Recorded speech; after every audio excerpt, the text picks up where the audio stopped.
Hello student, कैसे हो सब लोग? सब अच्छे होंगे। उम्मीद है कि आप लोग सारे वीडियो देख रहे होंगे। और हमने लास्ट वीडियो तक एक्सरसाइज 4.2 के कुछ क्वेश्चन सॉल्व किए थे और आज हम उसके जो बचे हुए क्वेश्चन हैं उनको आगे करेंगे और नेक्स्ट आपके जो मिसेलेनियस एक्सरसाइज है उसके भी क्वेश्चन सॉल्व करने वाले हैं। ठीक है, तो शुरू करते हैं। लास्ट वीडियो में हमने लास्ट क्वेश्चन किया था, क्वेश्चन नंबर 9। क्वेश्चन नंबर 9 जो है वो हमने सॉल्व किया था। आज हम देखेंगे क्वेश्चन नंबर 10 जो है तो वहां से स्टार्ट करते हैं। ठीक है, तो शुरू करते हैं क्वेश्चन नंबर 10। ठीक है, क्वेश्चन नंबर 10 में आपको बोला गया है find the value of determinant. इस तरीके से एक डिटरमिनेंट दिया है आप लोगों को और इसमें कहा 1 स्क्वायर 2 स्क्वायर 3 स्क्वायर, फिर यहाँ पर 2 स्क्वायर 3 स्क्वायर 4 स्क्वायर, फिर 5 स्क्वायर, यहाँ पर दे रखा है 3 स्क्वायर 4 स्क्वायर एंड 5 स्क्वायर। इस तरीके से आपको एक डिटरमिनेंट दिया गया है। ठीक है, इस तरीके से हाँ ये डिटरमिनेंट दिया गया है और कहा है कि find the value of determinant this. ठीक है, इसकी हमको वैल्यू फाइंड करनी है तो क्या करेंगे, तो हम एक काम कर लेते हैं। स्क्वायर दे रखे हैं, वैसे तो प्रॉपर्टी डायरेक्टली लगाओ तो भी लग सकती है, लेकिन एक काम कर लो, नॉर्मल से नंबर डिजिट ही दे रखे हैं तो हम उन डिजिट का क्या कर लेंगे, स्क्वायर कर लेंगे। 1 स्क्वायर 1, 2 स्क्वायर 4, 3 स्क्वायर 9, फिर आगे बढ़ते हैं 2 स्क्वायर 4, 3 स्क्वायर 9, फिर 3 स्क्वायर 9, 4 स्क्वायर 16, 4 स्क्वायर 16, 5 स्क्वायर 25। इस तरीके से आपने क्या कर लिए, सारे स्क्वायर हमने कर लिए। अब आगे बढ़ते हैं नेक्स्ट। तो यहाँ पर देखें तो या तो आप क्या करो, डायरेक्टली एक्सपांड कर दो अलोंग फर्स्ट रो है और फर्स्ट कॉलम। ठीक है, या फिर आप थोड़ी सी प्रॉपर्टी अप्लाई करो जिससे ये एक्सपांशन थोड़ा इजी बन जाए। तो हमको पता है हम प्रॉपर्टी अप्लाई करेंगे। क्या अप्लाई करेंगे, तो देखो हम अगर यहाँ पर 4 में इसमें 4 का मल्टीप्लाई कर लें और फिर इसमें से सब्ट्रैक्ट कर लें तो ये 0 बन जाएगा। ठीक है, तो ये बेटर हो जाएगा। तो हम यहाँ पर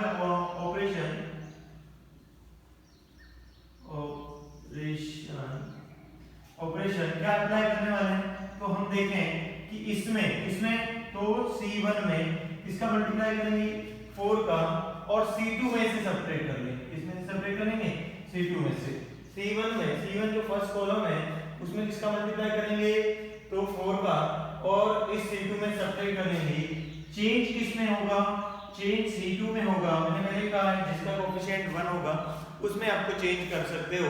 ठीक है, अब C1 में चेंज नहीं कर सकते तो यहाँ पर करते हैं।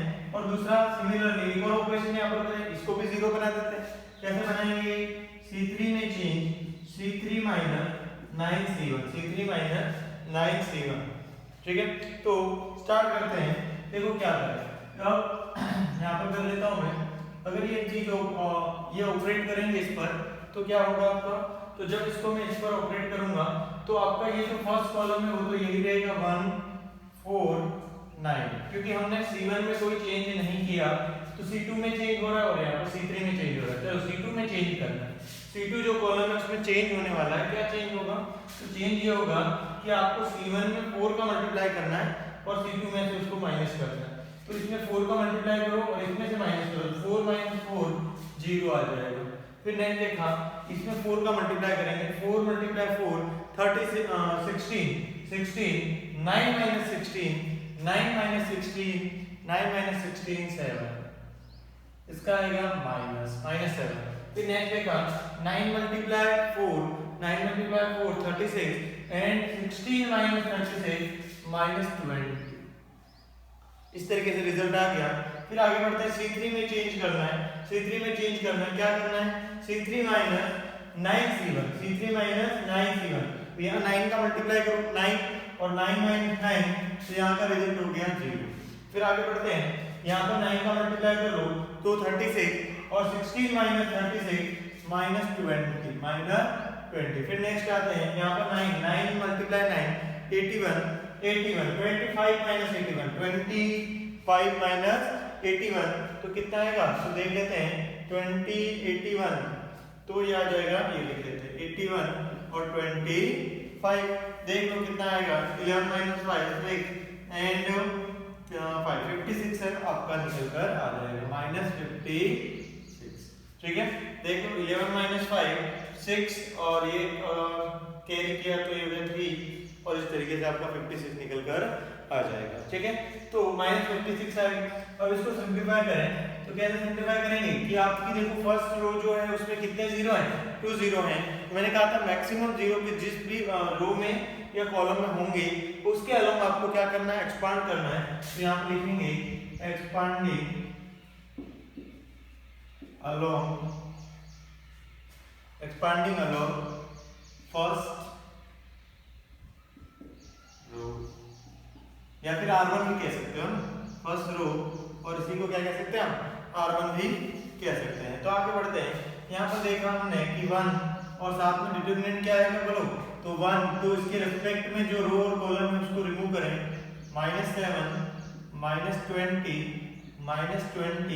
एंड -56। फिर क्या आएगा, देखो बाकी का पार्ट क्या हो जाएगा, जीरो हो जाएगा, क्योंकि ये और ये दोनों जीरो पार्ट हो जाएंगे। इसको सॉल्व करें तो इसका इससे मल्टीप्लाई होगा तो 7 multiply minus minus plus 7 multiply 56 कर लो, 7 मल्टीप्लाई 6 42, तो कैरी हो गया 4, 7 मल्टीप्लाई 5 35, 35 प्लस 4 39। ठीक है, फिर इसका इससे मल्टीप्लाई माइनस इसका इससे मल्टीप्लाई करेंगे तो माइनस माइनस प्लस, ये माइनस माइनस प्लस और ये क्या है, फॉर्मूले का माइनस, और 20 मल्टीप्लाई 20 हो गया 4। तो हमने देखा रिजल्ट आ गया -8। कितना डिफरेंस हो गया, -8। तो इस तरीके से इसकी जो आंसर है वो कितना हो गया, -8 आपका हो गया। इस डिटरमिनेंट की वैल्यू -8 हो गई। ठीक है, तो both the videos noted down. Next आगे बढ़ते हैं हम क्वेश्चन नंबर 11 की ओर। चलो 11 क्वेश्चन पे चलते हैं।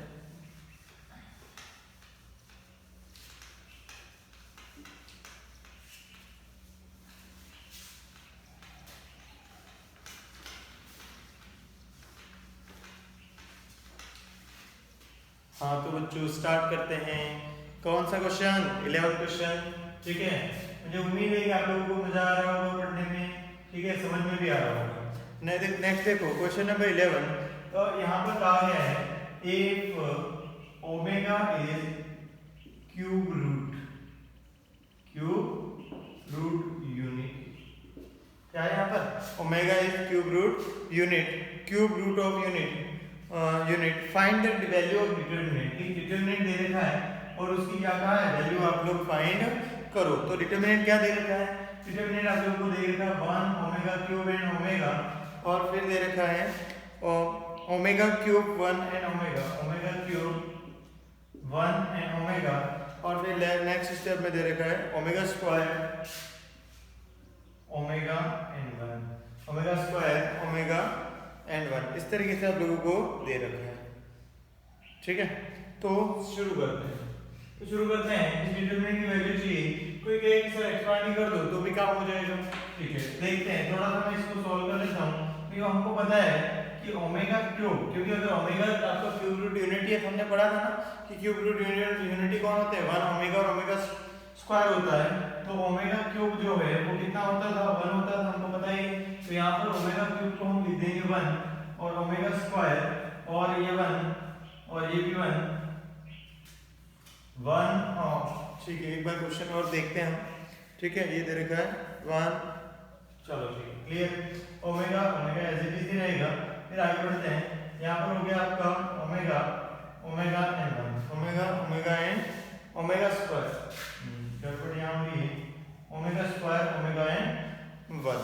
ठीक है, तो क्वेश्चन था आपका 1 omega cube omega square omega cube 1 and omega square omega and 1। ठीक है, तो देखा हमने कि 1 ओमेगा क्यूब की वैल्यू 1 हो गई, omega square as it is, omega cube की वैल्यू 1 हो गई, 1 ओमेगा और ओमेगा स्क्वायर ओमेगा हो गया। ये आपका हो गया, निकल कर आ गया। अब इसको सिंपलीफाई करना है, तो कोई चाहे कि सर ऑपरेशन लगा दे, अगर इसमें से इसको सब्ट्रैक्ट कर लेंगे ये दोनों जीरो बन जाएंगे, तो कर लेते हैं। देखो क्या करें, R1 में चेंज, किसमें चेंज, R1 में चेंज, और R1 में क्या चेंज होगा, तो R1 में चेंज होगा R1 माइनस R2। क्या करेंगे, R1 माइनस R2 कर देंगे। तो देखो नया जो डिटरमिनेंट बनेगा क्या बनेगा, तो चेंज करते हैं 1 माइनस 1 0, फिर 1 माइनस 1 0, देख लो R1 माइनस R2 कर रहा हूँ, 1 minus 1 0, 1 minus 1 0, omega square minus omega, ठीक है। और फिर आगे बढ़ते हैं नेक्स्ट पॉइंट पर 1 omega and omega square omega and 1। इस तरीके से आपका बन गया। चाहो तो इसको आप डायरेक्टली क्या कर लो, सिंप्लीफाई कर लो। क्या कर लो, सिंप्लीफाई कर लो। क्या आ जाएगा, 0 किसके एक्सपांडिंग अलोंग सी किसके अलोंग कर रहे हैं हम, r1 एक्सपांडिंग अलोंग r1 कह देते हैं। तो ये हो जाएगा 0, ये भी 0 हो गया। फिर प्लस यहाँ पर हो जाएगा ओमेगा स्क्वायर माइनस ओमेगा, और बना देते हैं, कौन बचेगा, तो आपके पास आएगा 1 omega square and omega. Simplify करें इसको, ये तो 0 हो गया, ओमेगा स्क्वायर माइनस ओमेगा, और ये हो गया omega minus omega square, omega minus omega square. तो हमको ये लग रहा है कि ये कुछ इस तरीके से है। अब माइनस कॉमन ले लें, माइनस कॉमन ले लें तो ये बन जाएगा omega square minus omega, omega square minus omega, और ये भी ओमेगा स्क्वायर माइनस ओमेगा, तो ये हो जाएगा omega square minus omega whole square, ठीक है। तो सिंप्लीफाई करते हैं इसको, तो ये हो जाएगा omega to the power 4 minus 2 omega square dot omega 2ab कर लिया प्लस b स्क्वायर, तो ये इस तरीके से आएगा। तो यहाँ पर माइनस इसको लिखें तो omega to the power 4, omega to the power 4 का मतलब है आपका ओमेगा क्यूब डॉट ओमेगा, बताइए। और इसको तो बहुत अच्छे से सॉल्व करवाया हमने, क्रिया भी है, 1 डॉट ओमेगा होगा, मतलब ओमेगा टू द पावर 4 की वैल्यू होगी ओमेगा, और ये omega square into omega, omega cube, तो ये वैल्यू होगी -2 और प्लस आपका हो गया ओमेगा स्क्वायर। अभी बात खत्म नहीं हुई, क्योंकि हमने एक और प्रॉपर्टी पढ़ रखी है, कौन सी, कि 1 प्लस ओमेगा स्क्वायर करें तो 0 आता है। क्या आता है, 1 प्लस ओमेगा स्क्वायर करें तो 0 आता है। इसका मतलब ओमेगा प्लस ओमेगा स्क्वायर की वैल्यू किसके इक्वल आएगी, तो यहाँ पर लिख देता हूँ मैं इसको, आगे यहाँ पर नेक्स्ट सॉल्व कर रहे हैं। तो देखो ये वैल्यू किसके इक्वल है, 0 की, तो ओमेगा प्लस ओमेगा स्क्वायर की वैल्यू किसके इक्वल होगी, तो -1 के इक्वल होगी, पढ़ाइए। तो ओमेगा प्लस ओमेगा स्क्वायर की वैल्यू हो गई -1, तो पुट कर लेते हैं माइनस, और ओमेगा प्लस ओमेगा स्क्वायर की वैल्यू हो गई -1, और माइनस का क्या है 2, तो आपका आ गया -3, और रिजल्ट आ गया 3। ये आपका क्या हो गया, आंसर हो गया। तो समझ में आ रहा होगा, काफी इजी टाइप से अपन ने सॉल्व किया है, ठीक है ना बच्चों। चलो करते हैं आगे, नेक्स्ट करते हैं क्वेश्चन नंबर 11, ठीक है। तो pause the video to note it down. Yes, question number 11 आपका हो गया कंप्लीट।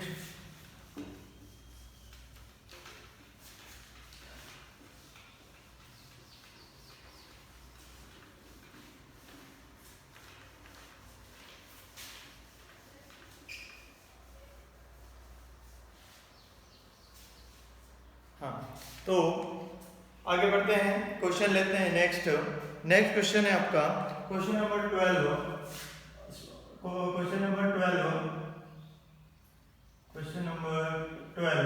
ठीक है। और 12 में दे रखा है प्रूव दैट, बोला गया है prove that A square BC and AC plus C square, second है A square plus AB B square AC AB B square plus BC and C square is equal to 4A square B square C square। ये हमको prove करने के लिए question दिया गया है, ठीक है।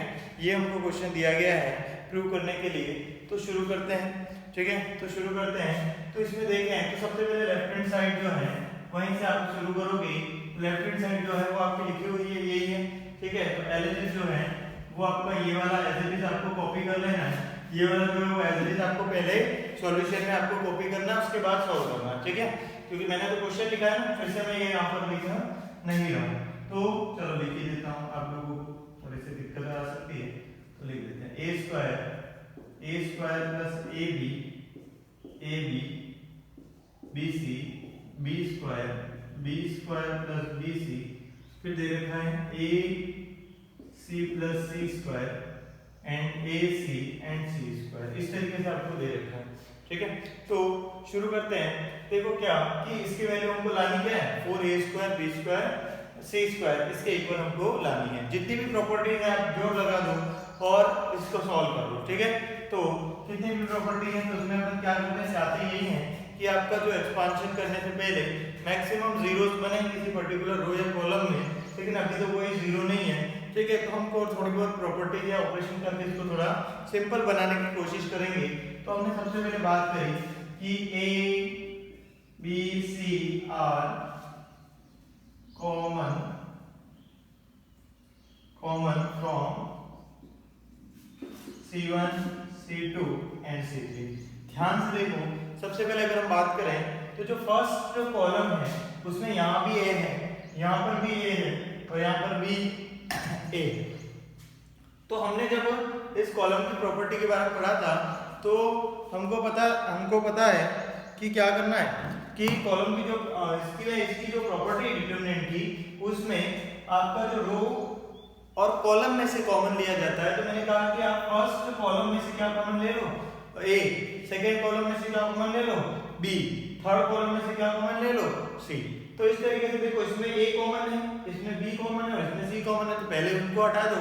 तो हमको पता चला कि a बाहर है कॉमन, फिर कौन कॉमन आ रहा है, b आ रहा है और फिर कौन आ रहा है, c। ये तीनों कॉमन आ रहे हैं। तो उसके बाद जो बच रहा है उसको हम लिख देते हैं आगे। तो बच क्या रहा है, देखो a, फिर यहाँ पर क्या आ गया a प्लस b, फिर क्या आ गया b। इस तरीके से बचा ना, यहाँ a प्लस b और यहाँ b बचा। फिर यहाँ देखो b और b कॉमन, तो क्या बचा यहाँ पर c, ये b और b प्लस c, ये रिमेनिंग रह गया। फिर देखो यहाँ से c कॉमन है ना, तो a प्लस c, फिर है आपका a, फिर c। इस तरीके से आपका जो है वो कॉमन आ गया। ठीक है, तो ये हो गया, यहाँ तक का काम तो समझ में आ गया होगा। फर्स्ट स्टेप ये हुई कि इनमें से फर्स्ट कॉलम में थर्ड सेकंड कॉलम और थर्ड कॉलम में से क्या आ रहा है, कॉमन आ रहा है। रो में तो नहीं आ रहा था ना कॉमन, रो में कॉमन नहीं आ रहा था। ठीक है, तो ये हमने काम कर लिया। अब क्या करें, तो अब हमें क्या करना चाहिए, थोड़ा और माइंड लगाओ कि हम जीरो बनाने की कोशिश कर रहे हैं। जीरो किस तरीके से बना सकते हैं, तो यहाँ पर माइंड लगाया कि a प्लस ac, इन दोनों को ऐड करें और इसमें से सब्ट्रैक्ट कर दें, इन दोनों को ऐड करें और इसमें से क्या कर दें, सब्ट्रैक्ट कर दें। ठीक है, तो दिख रहा है ना, इन दोनों को ऐड करेंगे तो क्या बनेगा, a प्लस c, और उसमें इसको क्या करें, सब्ट्रैक्ट कर दें। तो इसको आप दो स्टेप में भी कर सकते हो। पहले क्या कर लो, c1 प्लस c2, और फिर क्या कर लो, c3 को सब्ट्रैक्ट कर लो, या फिर एक ही स्टेप में कंप्लीट कर लो पूरे को। तो हम ऑपरेशन लगाएंगे, कौन सा ऑपरेशन लगाएंगे, तो यहाँ पर लगा देता हूँ मैं, इसको हटा दें। ठीक है, क्या प्रूव करना है वो तो पता ही है ना, 4a² b² c², इसको सॉल्व करके प्रूव करना है। इसको मैं हटा देता हूँ, थोड़ा सा क्वेश्चन अच्छा है और बड़ा इंपॉर्टेंट भी है। ठीक है, इंपॉर्टेंट क्वेश्चन की कैटेगरी में भी है ये। तो शुरू करते हैं। देखो क्या कि a b c, और हम ऑपरेशन लगाने वाले थे c1 पे, चेंज कर लेते हैं, c1 plus c2 minus c3, c1 plus c2 minus c3। करने से बेनिफिट होगा ना, देखो चेंज कहाँ करना, c1 में, तो a plus c minus a plus c, तो क्या हो जाएगा आपका, जीरो हो जाएगा। तो यहाँ पर हम कर लेते हैं, ये देखो ये चेंज कहाँ किया हमने, फर्स्ट कॉलम में। तो फर्स्ट कॉलम में किस तरीके से चेंज करना है, c1 और c2 को ऐड करना है और c3 में से सब्ट्रैक्ट कर देना है। c1 प्लस c2 किया, a plus c minus a plus c, zero हो गया। फिर आगे बढ़ते हैं, a plus b plus b minus a, तो क्या हो जाएगा बोलो, 2b हो जाएगा।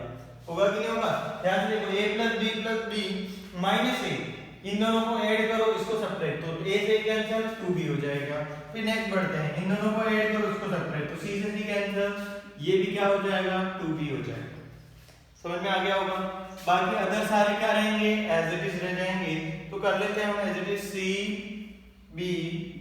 b प्लस c, फिर हो गया a प्लस c, a और c, इस तरीके से हो गया। तो समझ में आ रहा होगा, एक जीरो तो बन गया ना, एक और जीरो यहाँ बन सकता है ना, लेकिन उससे पहले काम कर लेते हैं। क्या हो जाएगा, there 2b common from c1 से क्या कॉमन आ रहा है आपका, 2b कॉमन आ रहा है, तो वो कॉमन ले लिया। तो कॉमन लिया तो क्या आया देखो, तो ये हो गया 2 कॉमन और b कॉमन, 2b कॉमन तो b मल्टीप्लाई b हो जाएगा, ये a b और इस तरीके से, ठीक है। और आगे सॉल्व करते हैं, तो ये हो गया 0 1 1 c b b plus c और a plus c a and c, इस तरीके से बन गया। अब देखो यहाँ पर एक और 0 बन सकता है, कैसे बनाएंगे, इन दोनों को सब्ट्रैक्ट करके तो हम करेंगे r2 में change, r2 minus r3, r2 में चेंज कर लें और r2 माइनस r3 करें तो एक और 0 पॉसिबल है बनाना, तो इसको भी बना लेते हैं। तो और ये इजी हो जाएगा, 2a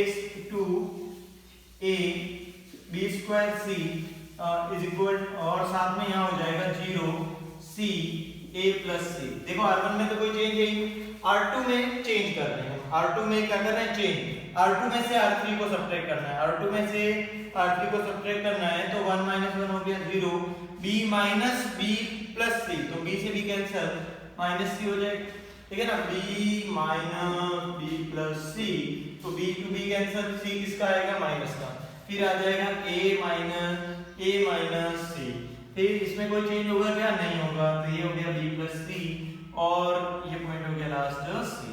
इस तरीके से आपका डिटरमिनेंट निकल कर आएगा। देखो 2 जीरोस बन गए ना, मैक्सिमम जीरोस बने, क्या करो, एक्सपांड कर दो, क्या कर दो, एक्सपांड कर दो, किसके अलोंग करेंगे एक्सपांड, तो एक्सपांडिंग अलोंग फर्स्ट कॉलम लिख देते हैं यहाँ पर, एक्सपांडिंग अलोंग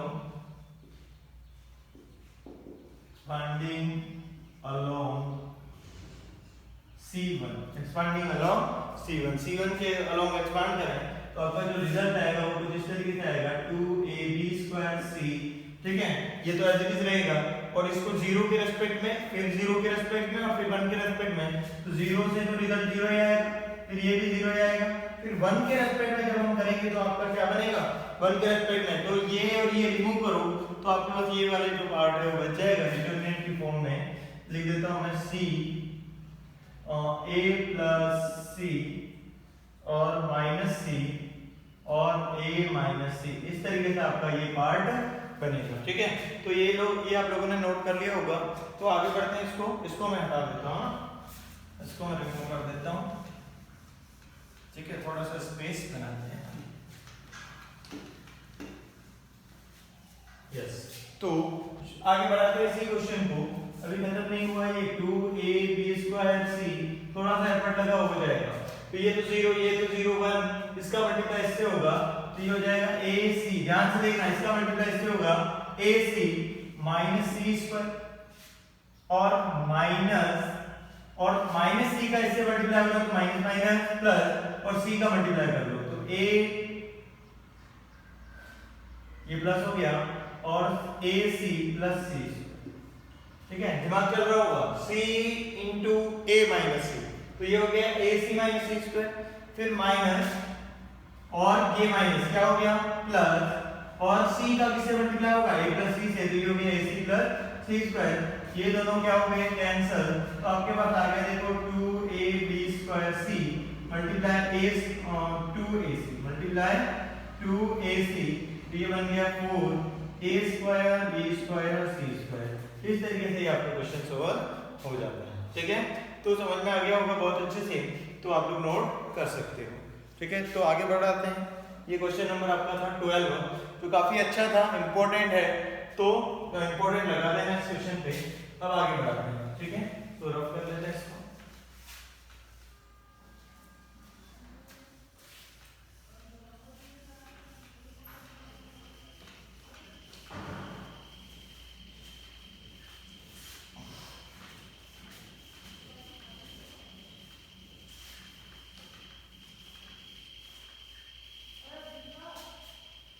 यस, तो नेक्स्ट क्वेश्चन देखते हैं, क्वेश्चन नंबर 13, क्या देखते हैं, क्वेश्चन नंबर 13, ये भी आपका इंपॉर्टेंट क्वेश्चन की कैटेगरी में आता है।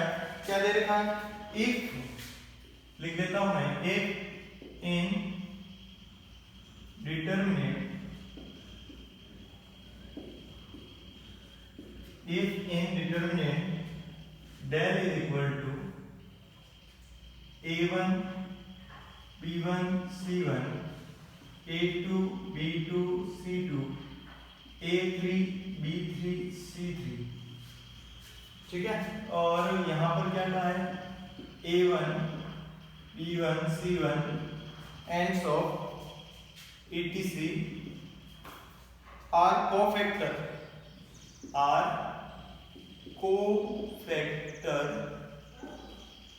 of elements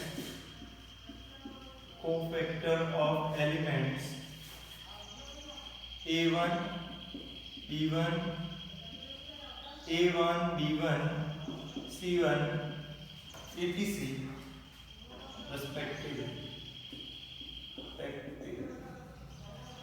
respectively, then prove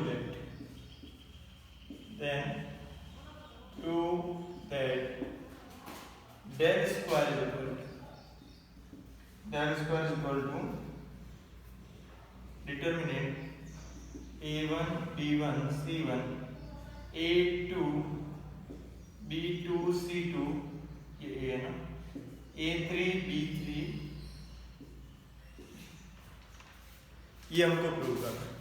ठीक है, तो हमको ये प्रूव करना है कि डेल स्क्वायर जो होगा वो इस तरीके से होगा कि ये कोफैक्टर यहाँ पर अब क्या आना चाहिए। ये आपका क्वेश्चन है, बहुत ही प्यारा सा क्वेश्चन है, काफी सारे इसमें डाउट रहते हैं बच्चों। ठीक है, तो सबसे पहले अगर बात करें कि डेल आपको गिवन है, डेल है क्या, तो हम कह देते हैं del is equal to A1 A2 A3, del is equal to A1 A2 A3 B1 B2 B3 C1 C2 C3, ये आपका डेल है।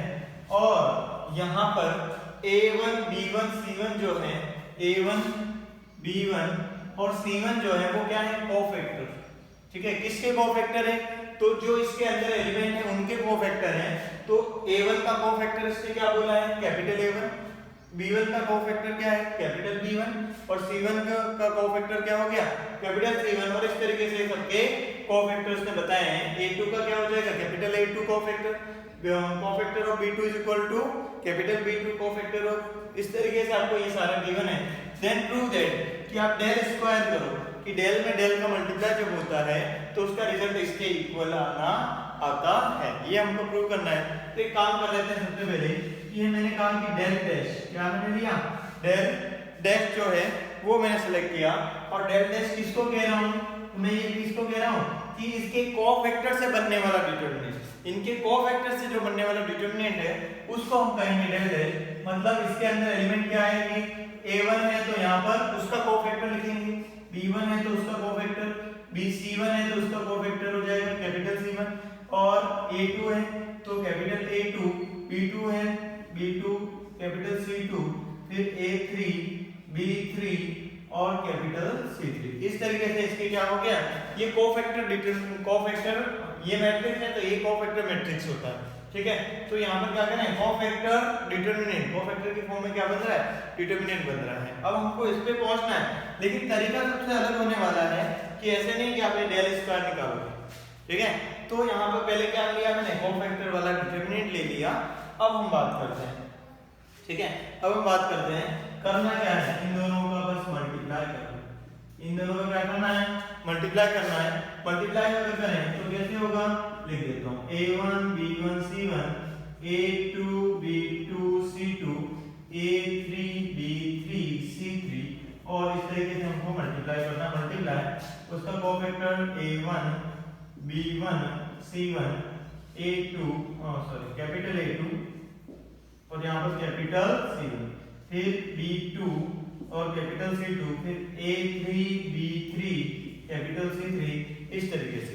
ठीक है, अब क्या है, अब इसको अगर हम थोड़ा सा देखें तो मल्टीप्लाई जो करना है इसमें वो किस तरीके से करेंगे, इसमें मल्टीप्लाई होगा क्योंकि हमने डिटरमिनेंट में मल्टीप्लिकेशन दो तरीके से पढ़ा था, row multiply column and column multiply row multiply column and row multiply row, दोनों तरीके से करते हैं। तो यहाँ पर जो मल्टीप्लाई है अगर हम रो मल्टीप्लाई रो से करें, ठीक है, रो मल्टीप्लाई कॉलम से तो आपका आंसर नहीं आ पाएगा, तो हम करने वाले हैं रो मल्टीप्लाई रो। कौन सा प्रोसेस लगा रहे हैं, रो मल्टीप्लाई रो। बेनिफिट देखना आप लोग होने क्या वाला है। ठीक है, तो A1 मल्टीप्लाई A1 हो जाएगा। ठीक है, रो फर्स्ट रो का किससे मल्टीप्लाई करेंगे, फर्स्ट रो से, तो A1 plus B1 plus C1 यही बनेगा। देखो a1 b1 b1 c1 c1 ये बनेंगे, ठीक है। फिर क्या करेंगे, फर्स्ट रो, ये क्या कर दिया हमने, फर्स्ट रो 1 1 किया ना, फर्स्ट रो। फिर क्या करेंगे 1 2, यानी फर्स्ट डिटरमिनेंट की फर्स्ट रो, सेकंड डिटरमिनेंट की सेकंड रो। तो अब करेंगे a1 a2, first row second, यहां से फर्स्ट रो, यहां से क्या लेंगे सेकंड रो। तो ये बन जाएगा a1 a2 plus a plus b1 b2, फिर बनेगा c1 c2। फिर थर्ड वन, फर्स्ट रो यहां से और यहां की कौन सी रो करेंगे, थर्ड रो। तो थर्ड रो लें तो ये जाएगा a1 a3 और plus b1 b3 plus c1 small c1 capital c3। इस तरीके से आपका पूरा निकल कर आया। और नीचे के अगर पार्ट की बात करें तो अब क्या करेंगे, सेकंड रो। अब सेकंड रो के साथ में क्या 1 बाय 1, सेकंड रो, यहां से सेकंड रो, यहां से फर्स्ट, यहां सेकंड, यहां सेकंड, फिर यहां सेकंड, यहां से थर्ड, ऐसे मल्टीप्लाई करो। तो a2 का a2 से होगा तो ये आएगा a2 a2 का किससे होगा, पहले a1 से, फिर plus b2 b1 plus c2 capital C1। फिर नेक्स्ट स्टेप में होगा इन तीनों से मल्टीप्लाई, सेकंड रो, तो ये आएगा a2 capital A2 b plus b2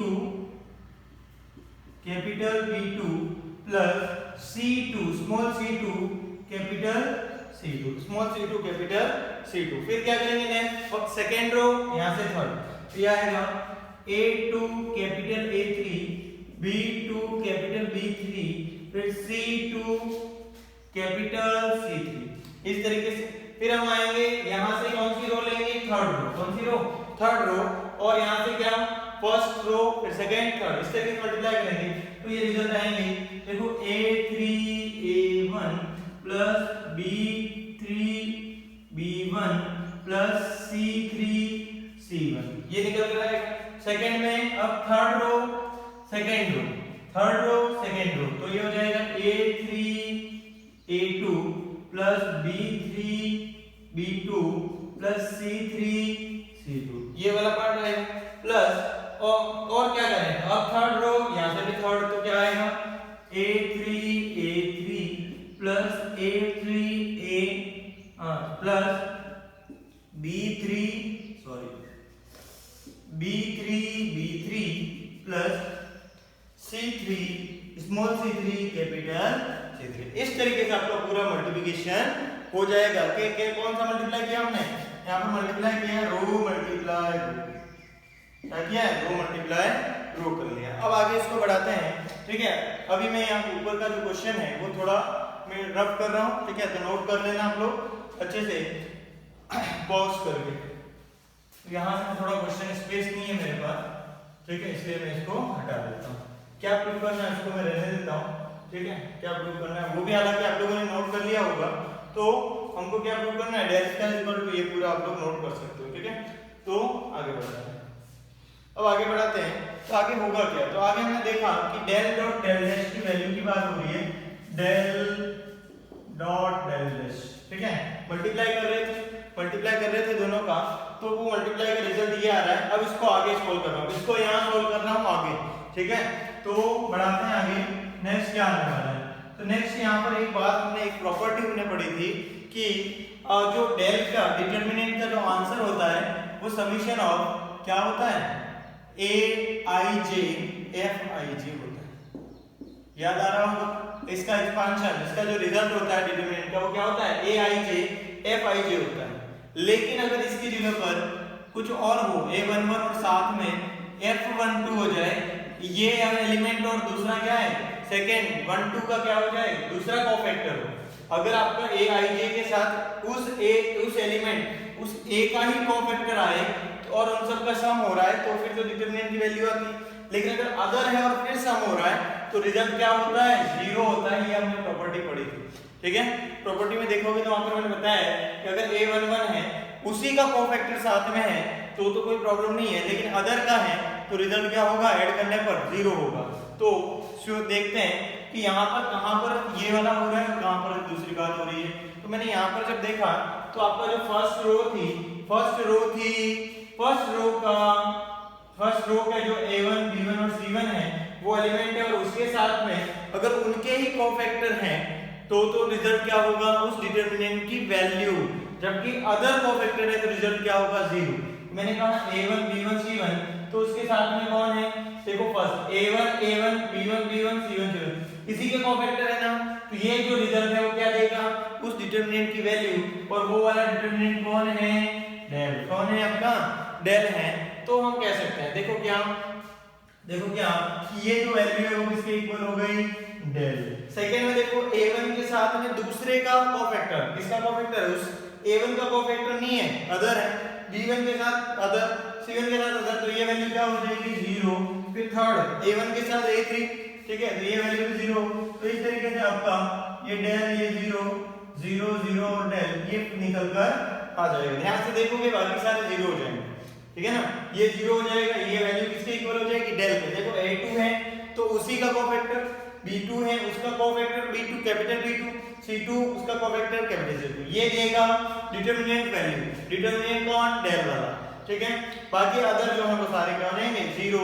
तो इसको थोड़ा सिंपलीफाई करूं तो मुझे समझ में आया कि जो फर्स्ट रो है वहां से क्या कॉमन आ रहा है, डेल, सेकंड रो से क्या कॉमन आ रहा है, डेल, थर्ड रो से भी क्या कॉमन आ रहा है, डेल ही कॉमन आ रहा है, यानी कि टोटल डेल क्यूब कॉमन हो गया, और अंदर जो डिटरमिनेंट बचा है वो, या फिर मैं डायरेक्टली देखता हूं, थोड़ा सा माइंड लगाओ कि जब डेल डेल डेल, तो हमने कहा था, एक और प्रॉपर्टी पढ़ी थी कि अगर प्रिंसिपल डायगोनल के अपर एलिमेंट या फिर लोअर एलिमेंट 0 हो तो उस डिटरमिनेंट का जो रिजल्ट है वो क्या होता है, multiplication of principal element of principal diagonal. जो प्रिंसिपल डायगोनल के एलिमेंट है उनका या मल्टीप्लाई कर दो तो आंसर उस डिटरमिनेंट का आ जाता है।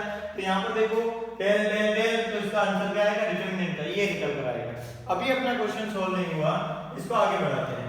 तो अपने पास आया, ध्यान से देखो, del dot del del is equal to del cube, क्या आ रहा है, डेल क्यूब। मुझे बताओ इस डेल क्यूब को क्या लिख सकते हैं, डेल स्क्वायर डॉट डेल लिख सकते हैं।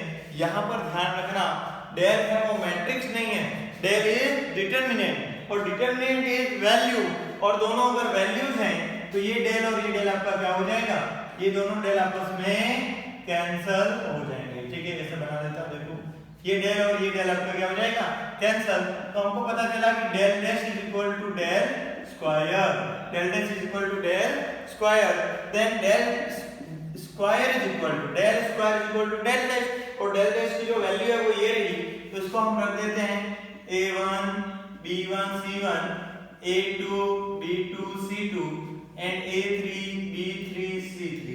तो इस तरीके से आपकी डेल स्क्वायर जो था वो किसके इक्वल प्रूव हो गया, डेल A1 B1 C1, और इस तरीके से आपका प्रूव हो जाता है, ठीक है। बहुत ही अच्छा क्वेश्चन था, समझ में आ गया होगा सबको, ठीक है। तो आप लोग नोट कर सकते हैं, आगे बढ़ते हैं, ठीक है। तो ये हमने क्वेश्चन सोल्व कर लिया, इसको रब कर देते हैं।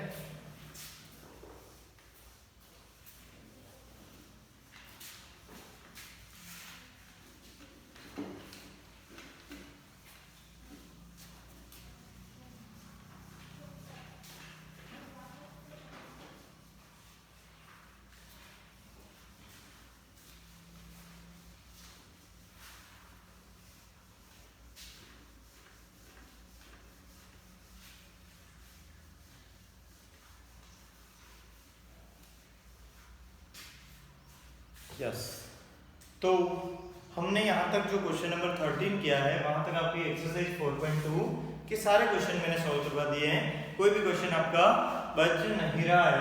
तो अब हम बात करने वाले हैं मिसलेनियस एक्सरसाइज, इसकी बात करने वाले हैं मिसलेनियस एक्सरसाइज 4, इसकी बात करेंगे मिसलेनियस एक्सरसाइज 4 की जो हम बात करने वाले हैं। तो मिसलेनियस एक्सरसाइज में क्या है, तो उसमें बहुत सारे क्वेश्चन ही हैं, ठीक है, तो उनको सॉल्व करते हैं। तो उसमें एक बात देखो ध्यान रखना है कि जो आपके क्वेश्चन नंबर 10 तक के जो क्वेश्चन है, क्वेश्चन नंबर 10 तक के जो क्वेश्चन है वो आप लोगों को सेल्फ सॉल्व करने हैं, ठीक है। क्वेश्चन नंबर 10 क्वेश्चन नंबर 12 तक कह देते हैं, क्वेश्चन नंबर 12 तक के जो क्वेश्चन है वो आप लोगों को सेल्फ सॉल्व करने हैं, ठीक है। और जिनके कंप्लीटली सोल्व हो जाए तो अच्छी बात है, नहीं हो तो आप लोगों को वही डाउट के लिए आपको बोलना है, ठीक है। तो उसको हम डाउट क्लास के अंदर देखेंगे। वैसे हो जाएंगे, बहुत सिंपल क्वेश्चन है, थोड़ा सा माइंड लगाना, क्या प्रॉपर्टी लग सकती है, कैसे सोल्व करें, कैसे एक्सपांशन कर रहे हैं, तो आइडिया लग ही जाएगा। इतने बहुत सिंपल क्वेश्चन है, ठीक है। तो हम उससे आगे के जो क्वेश्चन है, थोड़े बहुत जो अच्छे क्वेश्चन है उनको सॉल्व करने वाले हैं। तो स्टार्ट करते हैं। क्वेश्चन नंबर कहाँ से कर रहे हैं, तो मैंने 12 क्वेश्चन नंबर 12 तक होमवर्क के लिए बोला है और सॉल्व करने के लिए। तो हम क्वेश्चन नंबर 13 से स्टार्ट करेंगे। क्वेश्चन नंबर 13 जो है मिसलेनियस का, वहां से हम शुरू करने वाले हैं। एग्जांपल्स भी आपके होमवर्क में है, ठीक है। ये कुछ क्वेश्चन मिसलेनियस के दे रहा हूँ जो ऑब्जेक्टिव पैटर्न के हैं और बहुत सिंपल क्वेश्चन है। तो आप लोग इनको कम से कम कोशिश करना, हो जाने चाहिए मेरे हिसाब से, ठीक है। और नहीं आते तो कोई दिक्कत नहीं है, आप लोग डाउट क्लास के अंदर बोलें कि सर ये हमसे नहीं हो रहा है, तो करेंगे। तो आगे बढ़ते हैं क्वेश्चन नंबर 13 की ओर। मिसलेनियस एक्सरसाइज 4 क्वेश्चन नंबर 13, ठीक है। तो क्वेश्चन नंबर 13 में देखें तो find the value of determinant. अरे क्वेश्चन नंबर 13 ऐसा ये क्वेश्चन आपका आ रखा है, कौन सा, कब आया था, 2019 के पेपर में आया। अरे 2020 का तो हुआ ही नहीं है ना अभी तक, ठीक है। तो इसलिए ये आया है आपके 2019 में, इसलिए देखते हैं, ठीक है। क्या क्वेश्चन था, क्वेश्चन था कुछ इस तरीके से, find the value of determinant, find the value of determinant 1 plus a और यहाँ पर है b, 1 plus b and a and b, यहाँ पर है c and 1 plus c। Find the value of determinant. इतना सिंपल क्वेश्चन आपके तो कब आया है, 2019 के पेपर में आ चुका है। थोड़ा सा माइंड लगाना है, क्या करें, कुछ ऐसा करें कि या तो सब सेम बन जाए या कुछ कॉमन आ जाए, या ये आपका माइंड है, ये आपका माइंड सेट है कि इसको सब्ट्रैक्ट करने से रिजल्ट हो जाएगा, कि आप क्या माइंड लगाते हो। तो ये बहुत सिंपल क्वेश्चन था कि आपको मैं एक लॉजिक दे देता हूँ, या तो क्या हो, कोई पर्टिकुलर रो या कॉलम के सारे एलिमेंट सेम बन जाए, आप वो ऑपरेशन सेट करो, और वो हो गया तो आपके बहुत सारे क्वेश्चन इजीली हो जाएंगे, ठीक है। तो यहाँ पर मैंने देखा कि a प्लस 1 प्लस a है, यहाँ b है, यहाँ 1 प्लस b, यहाँ c और c है। क्या इन दोनों को ऐड करने से या इन तीनों को ऐड करने से यहाँ तीनों जगह पर रिजल्ट सेम हो पाएगा? तो हमने देखा कि यहाँ तो आएगा 1 प्लस 3, यहाँ आएगा 1 प्लस 3b, 1 प्लस 3c, नहीं, रो को ऐड करने से सेम नहीं बनेगा। क्या सब्ट्रैक्ट करने से 0 बन जाएगा? तो कोई कहेगा कि सर इन दोनों को सब्ट्रैक्ट कर दो 0 बन जाएगा, और इन दोनों को सब्ट्रैक्ट कर दो 0 बनेगा, और इन दोनों को सब्ट्रैक्ट करेंगे तो 0 नहीं बनेगा, क्योंकि यहाँ पर फिर 1 आ जाएगा और वो सारी बातें होने लगेंगी, ठीक है। तो एक तरीका भी, कोई कहेंगे एक्सपांड कर दो, एक्सपांड कर दो, वो भी ठीक है। तो सारे तरीके अवेलेबल हैं, लेकिन मेरे नजरिए से जो है वो क्या है, तो मैं ये सोच रहा हूँ कि हम किसी पर्टिकुलर रो या कॉलम को सेम बना दें, सेम बनाने के बाद हम 0 बनाएंगे और 0 बनेगा तो फिर सॉल्व हो जाएगा। चलो जी, तो ऐसे देखने से काम नहीं हो रहा है, मैंने सोचा कि आप एक काम करो, आप कॉलम के थ्रू देखो। तो मैंने देखा कॉलम में, तो यहाँ पर है 1 प्लस a, b और c। इस कॉलम में देखो, रो के पैटर्न में देखो, लेकिन ऑपरेट कैसे करवाएंगे, कॉलम में, ठीक है। तो मैं सीधा ऑपरेशन लिख देता हूँ तो आपको क्लियर होगा। c1 plus c2 plus c3 मैंने देखा, बस मैंने एक बार माइंड लगाया कि c1 c2 और c3 को ऐड करने से क्या हो रहा है। मैंने यहाँ देखा तो क्या लिख रहा है, a plus 1 plus a plus b plus c। फिर सेकंड में देखो 1 plus a plus b plus c। Third में देखो 1 plus a plus b plus c। पूरा सेम हो रहा है, सब सारे सेम होने, ऐड करके लिख देते हैं। तो अगर हम ऑपरेट कर रहे हैं, कहाँ चेंज कर रहे हैं, c1 में, तो c1 में चेंज कर रहे हैं, क्या कर रहे हैं, सबको ऐड करके लिखना है, सबको add, c1 column, c2 column, c3 column, c1 column में फर्स्ट एलिमेंट, c2 कॉलम का फर्स्ट एलिमेंट, c3 कॉलम का फर्स्ट एलिमेंट ऐड कर लो। क्या आएगा बोलो, 1 plus a plus b plus c। Second में 1 plus a plus b plus c, फिर है 1 plus a plus b plus c। इस तरीके से आपका ये बन गया। अब बचा हुआ पार्ट है, लिख देता हूं b, 1 प्लस b फिर c 1 प्लस c। इस तरीके से बन गया। जैसे ही आपका एक कॉमन कॉलम के एलिमेंट क्या बने, सेम, तो क्या कर लो, कॉमन क्या आएगा, 1 plus a plus b plus c from c1। लिखना चाहो तो लिख सकते हो, common a1 b1 a1 1 plus a plus b plus c from column second, column first या फिर c1। क्या बेनिफिट हुआ, 1 1 1 बना। फिर देखो b 1 plus b and b, फिर c 1 प्लस c, ये एज हो गया। कहां से कॉमन आ गया, यहां से। जैसे 1 1 1 दिखा, 0 बना दो, क्या बना दो, 0 0 बना दो। कैसे बनाओगे, यहां और यहां 0 बना देते हैं। तो हम क्या करेंगे, r2 में चेंज, r2 को r1 में से माइनस कर दो, r2 माइनस r1, देखो 0 बन जाएगा ना, ठीक है। इस जो c1 कॉलम है उसमें क्या बनेगा, 0, और r3 में भी चेंज, r3 माइनस r1 कर, r3 माइनस r1, तो यहाँ भी क्या बन जाएगा, 0। तो हम लिखते हैं, तो नया डिटरमिनेंट क्या बनेगा, देखो, तो नया डिटरमिनेंट देखें तो यहाँ हो गया 1bc, 1bc। अब क्या करें, तो सेकंड देखो r1 का एज क्यों लिखा है, क्योंकि r1 में तो कोई चेंज नहीं किया है, चेंज कहाँ हो रहा है, r2 और r3 में। तो r2 माइनस r1 करके कहाँ लिखना है, r2 की जगह पर, तो r2 माइनस r1, 1 माइनस 1 0 लिखा, 1 plus b minus b 1, c minus c 0। फिर थर्ड पॉइंट देखते हैं, 1 minus 1 0, b minus b 0 and 1 plus c minus c 1। तो इस तरीके से आपका हो गया, बनकर आ गया। और कॉमन भी तो था ना, कॉमन था आपका 1 plus a plus b plus c, ये आपका कॉमन पार्ट था। अब देखें ध्यान से देखें, तो इस डिटरमिनेंट को सॉल्व कर लेते हैं। क्या करना है, expanding along first c1, expanding along c1 कर लेते हैं सॉल्व। तो ये हो जाएगा 1 plus a plus b plus c, और कर लेते हैं, आपका हो गया 1, और डिटरमिनेंट क्या बचा, देखो, तो ये बचा 1 0 0 1, ठीक है, माइनस 0 प्लस 0, यही आएगा ना। 1 के लिए तो रेस्पेक्ट में ये ओपन कर लिया, अब 0 के साथ में ओपन करेंगे तो वो मल्टीप्लाई होकर रिजल्ट क्या हो जाएगा, 0 और 0 हो जाएगा। तो इसको करने की जरूरत नहीं है, तो इसको सॉल्व करें, ये हो जाएगा 1 plus a plus b plus c, और यहाँ से देखो 1 मल्टीप्लाई 1 1 माइनस 0 1 माइनस 0 1 1 into 1 1, तो डॉट 1 हो गया।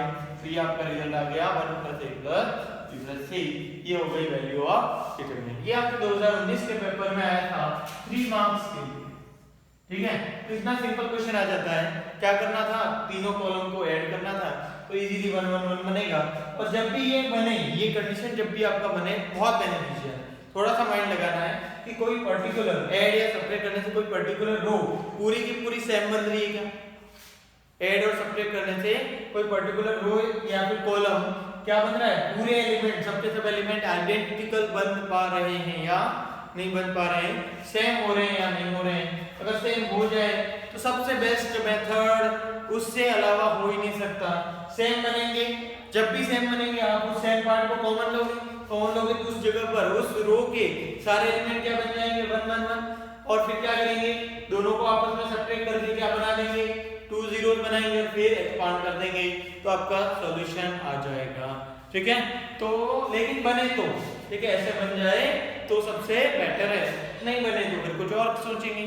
चलो ठीक है, तो ये आपका क्वेश्चन नंबर हो गया 13, तो नोट कर सकते हो आप लोग।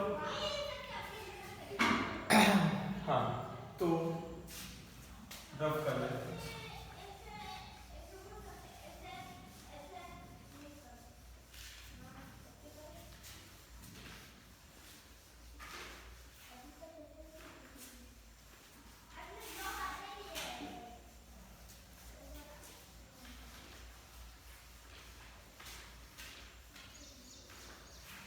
यस, तो आगे बढ़ते हैं हम क्वेश्चन नंबर 14 पे। 14 जो है उसमें क्या कहा है, आपको प्रूव करने के लिए बोला गया है, प्रूव दैट, क्या बोला गया है, प्रूव दैट।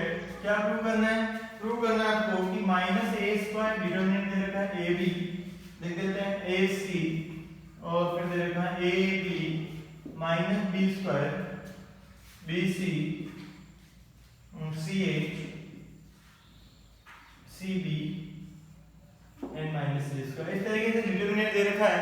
और इसको इसके इक्वल प्रूव करना है, तो इसको इक्वल प्रूव करना है 4a square b square c square, इसके इक्वल हमको प्रूव करना है। तो चलो ठीक है, स्टार्ट करते हैं, सॉल्यूशन स्टार्ट करते हैं, ठीक है। एलिमेंट से साइड ले लेते हैं, और वो आपका कौन है, determinant he a square ab ac ab minus b square BC CA CB minus C square. इस तरीके से आपका डिटरमिनेंट ये बन जाता है। अब इसको क्या करें, सिंप्लीफाई करना है, वही तरीका, कॉमन आ रहा है क्या, ऐड करने से सेम बन सकती है रो, क्या कॉलम सेम बन सकता है क्या, तो वो सारे तरीके वो आपको माइंड लगाना है, ठीक है। थोड़ी जब प्रैक्टिस हो जाती है तो आइडिया लग जाएगा आपको, ठीक है। तो अभी के लिए हम बात करें तो आप लोगों को लग रहा होगा, कोई कहेगा कि सर ए कॉमन आ रहा है, ए कॉमन फ्रॉम फर्स्ट रो, ले लो कॉमन, तो ए कॉमन, ए क्या आ गया आपका common from first row, B common आ रहा है सेकंड रो से, और सी कॉमन आ रहा है थर्ड रो से। तो यहां पे लिख देता हूं then A B C are common from R1 R2 and R3, ठीक है। तो जो बचा वो लिख देते हैं, यहाँ पर क्या आ गया, A कॉमन है ना, माइनस ए स्क्वायर, तो माइनस ए, यहाँ से A कॉमन, B यहाँ से A कॉमन आ गया, क्या आ गया, फिर देखो यहाँ से B कॉमन, तो A यहाँ पर B कॉमन, तो माइनस B, और यहाँ से C कॉमन, तो यहाँ से भी B कॉमन, तो क्या बचा C। फिर यहाँ देखते हैं तो यहाँ से क्या कॉमन आ गया आपका C कॉमन, तो A यहाँ से C कॉमन, B यहाँ से भी C कॉमन, माइनस C, ठीक है। जैसे ही ये डिटरमिनेंट बना हमको तुरंत आइडिया लगा कि सर कॉलम में भी कॉमन है, कॉलम में क्या आ रहा है A, ठीक है, तो उसमें से भी कॉमन ले लें, तो then A B C are common, now A B C are common from C1 C2 C3। अब कॉलम में से कॉमन आ रहा है, तो फिर से क्या हो गया, कॉमन A B C तो ऑलरेडी है, फिर से A B and C common, तो ये बाहर हो गया A square B square C square, और रिमेनिंग पार्ट हम लिख देते हैं, क्या आ रहा है माइनस 1 1 1, फिर हो गया 1 माइनस 1 1 1 1 एंड माइनस 1, इस तरीके से आपका निकल कर आ गया, ठीक है। अब कोई कहे कि सर मैं तो एक्सपांड कर दूं, एक्सपांड कर लो, कोई कहे कि मैं तो पहले जीरो बनाऊं फिर एक्सपांड करो, तो वो भी ठीक है, ठीक है। तो कर लेते हैं, यहाँ भी जीरो बना लेते हैं, यहाँ भी हम जीरो बना सकते हैं। देखो इन दोनों को ऐड करें, इन दोनों को ऐड कर लें, तो ये जीरो बन जाएगा और ये भी जीरो बन जाएगा, सीधा काम हो जाएगा। तो हम चेंज कर लेते हैं C1 में C1 प्लस C2 कर लो, C1 में चेंज कर लें C1 प्लस C2 कर लें, तो ये हो जाएगा A square B square C square, और ये हो गया 0, और ये इन दोनों को ऐड करें 0, और ये हो गया 2, ये क्या हो गया 2, फिर नेक्स्ट एज इट इज रख लो माइनस 1 1, और यहाँ पर 1 1 एंड माइनस 1, ये पूरा पार्ट हो गया, ठीक है। अब देखो अगर हम इसको किसके अलोंग एक्सपांड कर दें, C1 के अलोंग, एक्सपांडिंग अलोंग C1, क्या लिखोगे एक्सपांडिंग अलोंग C1, तो यहाँ पर A square B square C square, और C1 के अलोंग एक्सपांड करें तो 2, देखो ये 0 हो जाएगा, फिर 0 हो जाएगा, फिर 2 के साथ में जो आएगा वही वैल्यू आएगी, तो 2 के साथ में ये और ये एज इट इज, तो आपका बनेगा 1 1 माइनस 1 एंड 1, ठीक है। तो इस डिटरमिनेंट को सॉल्व करें तो 1 1 मल्टीप्लाई 1 1 माइनस 1 मल्टीप्लाई ये हो जाएगा, देखो क्या लिख देता हूँ A square B square C square 2 multiply, यहाँ पर देखो 1 मल्टीप्लाई 1 1 माइनस फॉर्मूले का minus 1 multiply 1 minus 1 and minus minus plus, तो ये हो गया 4A square B square C square, जो हमको प्रूव करना था ये प्रूव हो गया, ठीक है। तो समझ में आ गया होगा क्वेश्चन नंबर 14 जो है आपके मिसलेनियस एक्सरसाइज का ये, ठीक है। तो आगे बढ़ते हैं नेक्स्ट क्वेश्चन की ओर। यस, नेक्स्ट क्वेश्चन की ओर।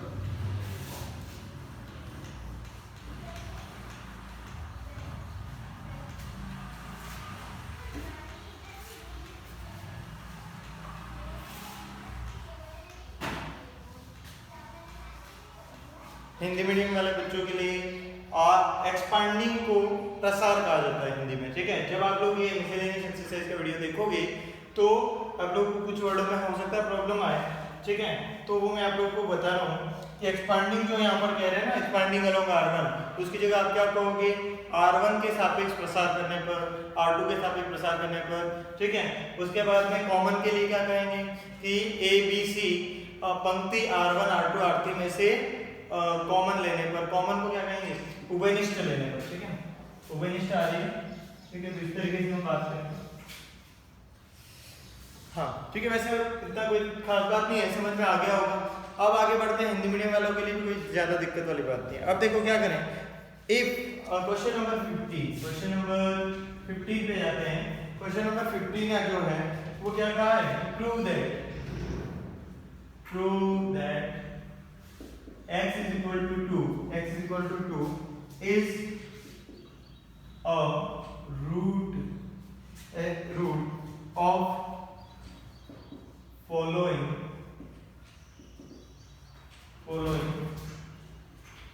equation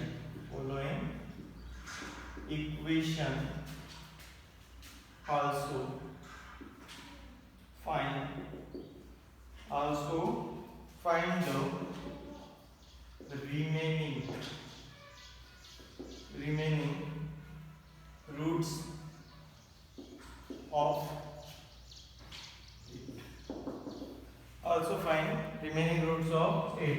इक्वेशन जो आपको गिवन है वो है x -6 and 1, सॉरी -1, फिर आपको दे रखा है 2 -3x, x -3 -3 2x and x plus 2, इस तरीके से दे रखा है इक्वल टू 0। ये आपकी क्या गिवन है, इक्वेशन गिवन है।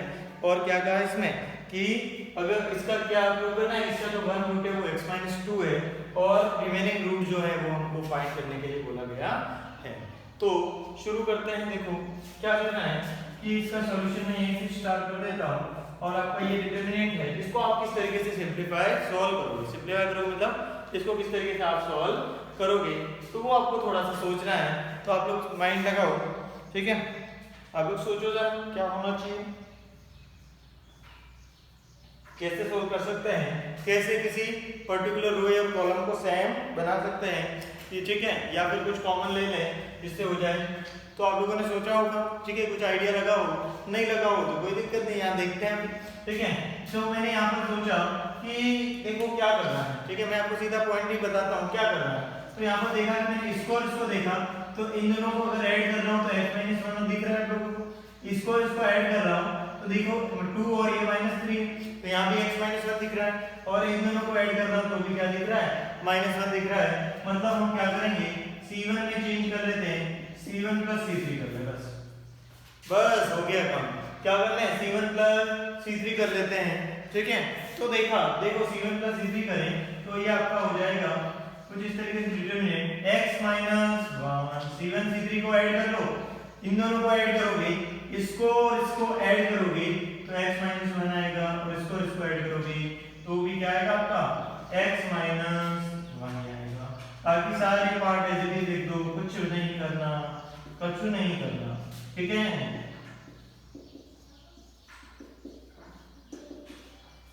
अरे बच्चों समझ में आ रहा है, आगे बढ़ते हैं।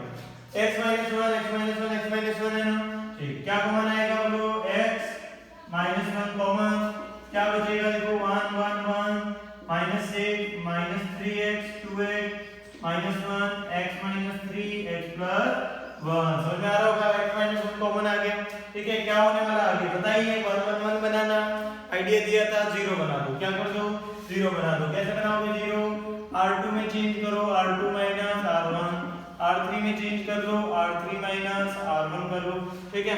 तो सॉल्व करते हैं इसको, तो क्या होगा देखो, तो x - 1 और डिटरमिनेंट को चेंज करें तो ये हो जाएगा, देखो R1 में तो चेंज नहीं किया तो 1 -6 -1, अब 1 - 1 R2 - R1 0 -3x -6 -3x + 6 हो जाएगा, और x - 3 -1 +1 तो ये हो जाएगा x - 2, ठीक है। तो आगे बढ़ते हैं, 1 - 1 0, फिर 2x -6 तो 2x + 6, और फिर x + 1 तो x + 2 हो जाएगा, x + 2। इस तरीके से आपका निकलकर ये आ जाएगा। और आगे इसको और सिंपलीफाई करते हैं, तो आगे क्या करेंगे, एक्सपांड करेंगे, एक्सपांडिंग अलोंग C1 के अलोंग एक्सपांड कर लो, ओपन कर लो, इक्वल टू क्या चल रहा था 0, ठीक है। आगे बढ़ते हैं, तो x - 1 तो है ही, यहां से देखें तो 1 कैसे होगा 1, और ये डिटरमिनेंट बचेगा, बाकी सारे 0 हो जाएंगे, तो लिख देते हैं minus 3x plus 6 x minus 2 2x plus 6 and x plus 2 and is equal to 0। बाकी अदर दोनों क्या हो गए, 0 हो गए। अदर इसके साथ करेंगे ओपन तो 0 हो जाएगा। अब वो क्या करते हैं, x माइनस 1 इसका इससे मल्टीप्लाई और इसका इससे मल्टीप्लाई हो जाएगा, तो ये हो गया माइनस इसका इससे मल्टीप्लाई। तो एक काम कर लेते हैं, क्या करें, ठीक है मल्टीप्लाई कर लो।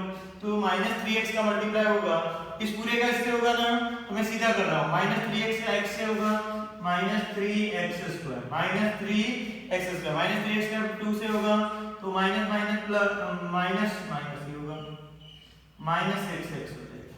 फिर देखो 6 का मल्टीप्लाई होगा प्लस 6x और हाँ फिर 6 का हो गया, फिर क्या करेंगे 6 into 2 12 हो जाएगा, 6 into 2 12 हो जाएगा। देख लो फिर से माइनस 3x का x से होगा minus 3x square, minus 3x multiply 2 minus 6x 6 multiply x plus 6x 6 multiply 2 12 minus फॉर्मूले का, क्योंकि आप वो नीचे से ऊपर इधर मल्टीप्लाई कर रहे हैं 2x multiply x 2x square, फिर 2x multiply minus 2 minus 4x but already minus है प्लस 4x प्लस क्या हो जाएगा प्लस 4x। फिर देखो 6 multiply x plus 6x and 6 multiply minus 2 minus 12 is equal to 0। ध्यान से देखो 6x कैंसल, ठीक है, and 12 minus 12 plus 12 cancel and क्या बचा रिमेनिंग पार्ट लिख लेते हैं जो भी बचा है।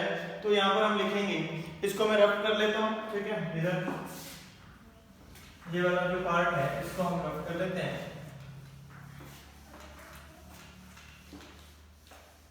यस, तो देखते हैं क्या हो रहा है यहाँ पे।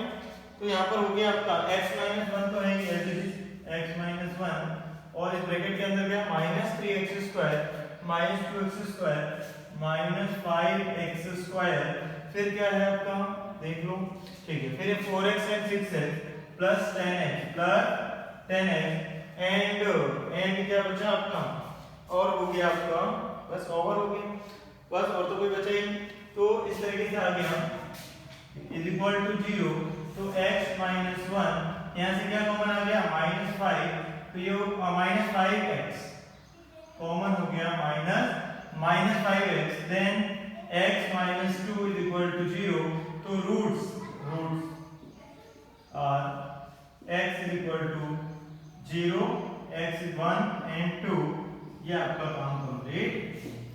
रिमेनिंग रूट्स कौन हो गए 0 एंड 1 एंड ट्रू क्या करना था x इज इक्वल टू 2। तो ये आपका सॉल्यूशन हो जाएगा क्वेश्चन नंबर 15। क्वेश्चन नंबर 15 जो है मिसलेनियस एक्सरसाइज का वो आपका कंप्लीट हो जाएगा इस तरह से, ठीक है। तो अच्छा क्वेश्चन था ये भी काफी अच्छा क्वेश्चन था। तो आगे बढ़ते हैं नेक्स्ट क्वेश्चन की ओर।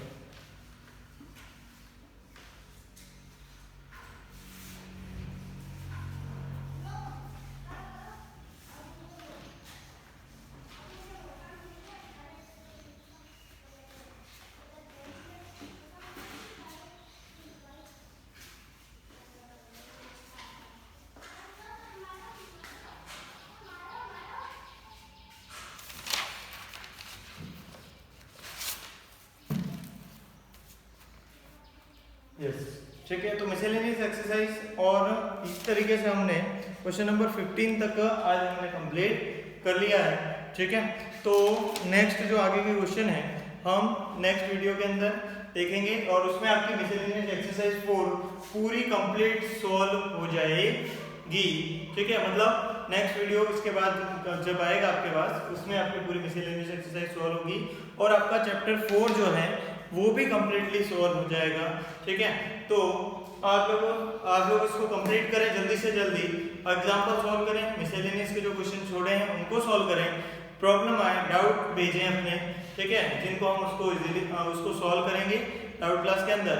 अब आप लोगों के पास में मैट्रिक जो था उसके जो डाउट्स आपके हैं तो आप लोग मुझे व्हाट्सएप पे सेंड कर दें, ठीक है, जिससे उसकी मैं डाउट क्लास लगा दें जिससे आपके वो डाउट क्लियर हो जाएंगे, ठीक है। तो आज के लिए इतना ही, थैंक यू वेरी मच।